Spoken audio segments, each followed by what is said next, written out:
Alright, so if you guys have listened to that piece, it might ring some bells because it's such a famous piece and it's been used in a lot of TV shows, a lot of commercials, a lot of movies, and even some of your favorite cartoons. Now we get into when Edvard Grieg was hired by another Norwegian guy. His name was Henrik Ibsen, and he was hired to write the music for a particular piece of a particular play, a very famous one called Pierre Hughes. So this G, it's not pronounced giant or junt, it's pronounced Pierre Hughes. One thing we really need to pay attention to is the fact that Edvard Grieg, he was in Europe, because Norway is in Europe, and Europe had a huge multitude of very high-profile composers, mainly in Vienna, which is in Austria, mainly in Paris, which is in France, and during the Romantic era. However, in Norway, there wasn't really much of any other composer. It was just Edvard Grieg, so he was absolutely adored by the people of Norway. You could look at it like it was a big fish in a small pond, and what that means is he had there was not really much competition for him. So it's picture like a swordfish or a big tuna. Tuna is not a small fish, it's very big.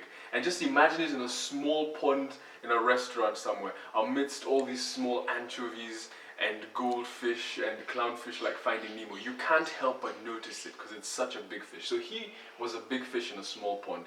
A big composer, the small pond being Norway. Pierre Hughes is a story about the son of a successful man who becomes a drunkard and leaves him being Pierre, and his mom penniless. They have no money whatsoever. So he decides to set out to make his life better, but unfortunately his poor judgment leads to bad decisions, which leads him to getting into a bit of trouble. Make good decisions, people. He meets and falls in love with a beautiful Norwegian girl called Solveig. And yes, Solveig is a girl's name, S-O-L-V-E-I-G. But once again, bad judgment causes him to fall in love with her and inevitably leave her. He goes on a series of fantasy adventures, and one of them lands him into the Troll King's mountain hall. And that's when the music comes in the hall of the Mountain King. One thing I've just forgotten to mention. So, in the midst of all these plays, as one scene is moving to the other, if you guys recall when we looked at Mendelssohn's Wedding March, they would have music between the scenes.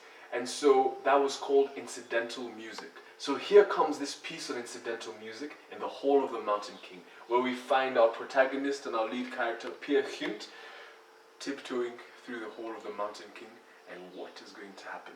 Listen to piece 2 within your music playlist, and I'll see you there in part 3.